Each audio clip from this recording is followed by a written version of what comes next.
The venue, crowd, and format for the CNN town hall with Donald Trump still has people asking if the network made a major mistake. Here's Rick Smith and his guest with their thoughts. In the E. Jean Carroll case, and she, equally not surprising, is considering suing Trump again after the town hall statements. So this is what Trump thrives on, this kind of chaos. And I got to tell you, I think Biden's right. Do you really want 4 more? Do you want 4 years of that? Anyway, here to share some thoughts on the big CNN town hall. I've asked our good friend Sarah Burris to come talk with us. Sarah's a reporter over at Raw Story, rawstory.com, the website. Sarah, thanks for taking time for us. So, gut reaction to the dog and pony show? It was stupid, first of all.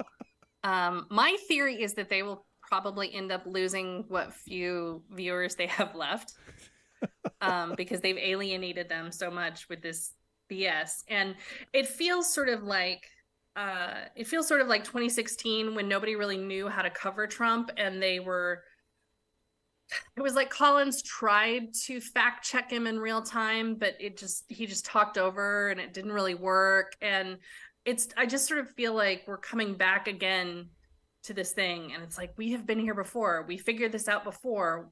Why is this like, why are you trying to do this again? Because it didn't work. Yeah. I found it funny that he did the nasty woman thing again, didn't he? Yeah. I was surprised, which it's weird because, I mean, she was a right winger. She was a Tutberite, wasn't she? That's what I was going to say. She was at the Daily Caller. And I mean, she just seemed very calm and rational the whole time. And that piece of it seemed like the biggest contrast to me, where he just seemed like, blah! And she was, like trying to be the adult in the room. How was he again? Blah! The thing that's been so interesting now is this afternoon, her lawyer's saying that they're looking at whether or not to sue. And I think it makes complete sense for them to sue him again for defamation. But the question that I have, too, is whether she can also sue CNN for platforming this guy. Because to me, it seems like the same case as the Dominion issue, where CNN knew he was going to lie. They knew he was going to say stupid stuff. They did nothing to fact check it in real time. Yeah, but in their defense, across the screen. In their defense, she did try to push back. It wasn't, the Fox thing was a little bit different, where they were cheerleading it. The argument I think that CNN would make is she tried to push back. She just got steamrolled. See, I don't know if that works. Because still, you get an opportunity to throw up a chyron, right? And just be like, this is a lie. This is a lie. This is a lie. Big flashing. Right? I just feel like that is a unique opportunity to just run the fact checks along the bottom of the screen underneath him. What was that guy's name? Chuck Barris. Do you remember Chuck Barris? The old, maybe you're not old enough, the old Gong Show. Where they had Mean Gene, the dancing machine, and if your act was bad, they would hit this big gong and they'd had a hook that'd pull you off stage. They should have done that. There you go. I remember the SNL guy who would do the top headlines for the hard of hearing and would scream. That's sort of how I feel about trying to teach Trump people anything, is you need somebody in the lower corner who's just screaming things at them. No, but here's the thing. Did that move the needle at all? I mean, I got exactly what, before you turned it on, I knew exactly what was going to happen. I knew exactly how it was going to turn out. I knew how the red hats and the blue hats were going to react. There's nothing new here. We're just recycling. This is like a bad rerun. Yeah. This is like a bad sequel. Rerun. And I do think that the one difference is that it gave Joe Biden an opportunity to, like you said, come back and be like, really, you guys, we want to do this again? And I think that was his big message in 20, right? Is he was just like, can you handle another 4 years of this?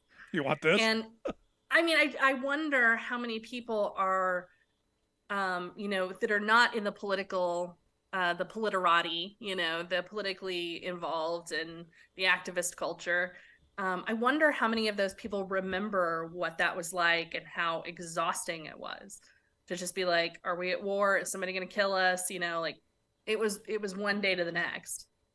So hopefully that has reawakened some people, but they weren't watching last night. No. Those people are the ones who just caught the news of it this morning, and the news was really bad for Trump.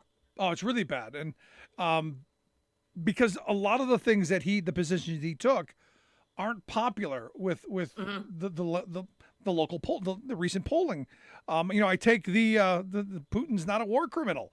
I mean, 80% of the people in the Quinnipiac poll think he's a war criminal. Trump's like, no, he's my buddy. We're pals. And the other problem is that you have a lot of Republicans in the Senate, like big Republicans. Even Lindsey Graham is caddy. His golf caddy, who was just like, yeah, no, that's not true. And there's only so much that Lindsey Graham can BS, right, about something Donald Trump says, where he's just like, well, what I think he meant was, and you're just like, I don't think you can squirm out of this. Yeah. Not even Foghorn Leghorn can bail him out of this one. Yeah. No. But, the one thing that caught my attention out of all of it, and that I was really surprised by, if you could say anything, is that he took credit for overturning Roe. That to me actually threw his justices under the bus, because we all knew, and look, we had talked about this during the confirmation processes of all of the Trump appointees, that we all knew that the first chance they got, they were going to overturn it. We all knew that they were BSing. We all knew that Susan Collins was full of it. We all knew. He just confirmed what we all knew. He did. And I think that is the piece of it where Republicans have kind of tried to walk away a little bit and hide from it, because now we're seeing all of remember all of the times where we were talking about the worst case scenarios and all the bad things that would happen, and everybody's like, you're being hysterical. And it turns out that those are all true. Yeah. All of those terrible things are happening. And so now Republicans are like trying to hide under the covers to pretend like, oh, I didn't mean for that to happen. I didn't want women having miscarriages to die. And it's like, well, we told you this would happen. And Trump basically came out on stage and said, hey, it was me. I did all of this. And I think the reason he did that is because he's losing evangelicals like crazy. Yep. They've got another option for somebody who is just as much of a lunatic, but hasn't had 7 wives and screwed half of New York. In a dressing room against their will. So I think that they are trying to flee from that, and he's got to figure out some way to get them back, because otherwise all he's got is, the militias and the disaffected. Yeah, the white supremacists. Yeah. And that's going to be enough to get him through the primary, though. And this is what I think Democrats are hoping for, that he gets enough of the crazy wing of the Republican Party to make him the nominee, and that it'll be an easier time for Biden. And even look, I found it interesting today that even on the right wing Twitters, they were saying Democrats want Trump because they think that Biden can beat him. The polling show Biden ahead of Trump, but I think that even the right understands that to be the reality. Yeah, and I think that is going to end up being, if DeSantis gets into this thing, that's going to be a winning message for them, but for him. But he also is in this very awkward position where he can't alienate the Trump voters either. So he's got to play this funny balance of, he's the guy who's going to lose. I'm the guy who can win, but, he's not the bad guy. And I don't know how you do both of those things at the same time. No, I found it interesting. And look, that he went to CNN. One of the arguments that I've gotten a bunch of people emailing me, Joe Biden would never go on Fox News and take that kind of thing up. And I'm going, probably not. Because why would you subject yourself to this? Trump thrives in chaos. He wants this because, hey, he's going to get attention. And look, we've spent the last, 10 minutes talking about nothing but Trump.